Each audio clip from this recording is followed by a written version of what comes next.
আমাদের শাহিন ভাই দেখেন, আরে হুন্ডা চালাচ্ছেন, আই সালায়।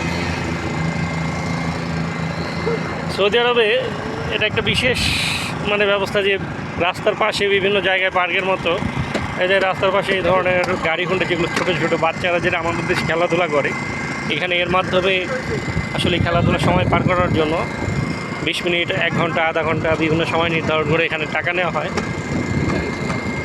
এই যে একজন মালিক দেখা যাচ্ছে যে ওনার এখানে মোটামুটি বেশ 5-6টা হুন্ডা আছে এবং ওই পাশেও আরও কয়েকটা আছে। দেখেন এরকম বিভিন্ন সাইডে আছে, এখানে ঘোড়া এবং উটেরও ব্যবস্থা আছে রাস্তার পাশেই দেখতে পাচ্ছেন। হ্যাঁ, ও ওই যে দেখা যায়, ওই যে দেখা যাচ্ছে দূরে ওই যে একজন চালাচ্ছে। হ্যাঁ, আমাদের ছোটো ভাই শাহিন খুব ভালো চালাইতে পারে, আমি তো আসলে এত চালাইতে পারি না। যাই হোক, খুব ভালো লাগতেছে পরিবেশটা, আপনারাও দেখেন। যদি কখনও সৌদি আরবে আসেন তাহলে অবশ্যই দেখতে পাবেন যে এখানকার পরিবেশ, রাতের পরিবেশ কতটুকু মনোরম এবং সুন্দর।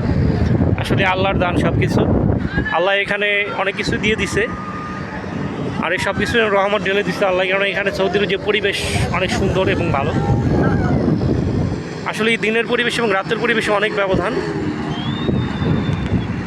রাতের পরিবেশ সৌদি আরবে অনেক সুন্দর, সারা সৌদি আরব লাইটিং করা আছে। এখানে রাস্তাঘাট থেকে শুরু করে প্রতিটি বাড়ি এবং বিভিন্ন কর্মসংস্থানে এতটাই লাইটিং করা যে মানে দিন আর রাত কি তা সঠিকভাবে বোঝা যায় না, কিন্তু রাতের পরিবেশটা এখানে দিনের চেয়ে অনেক সুন্দর। তাদের অনেক ভালো লাগবে, আসবেন ইনশাআল্লাহ। আল্লাহ হাফেজ গাইস।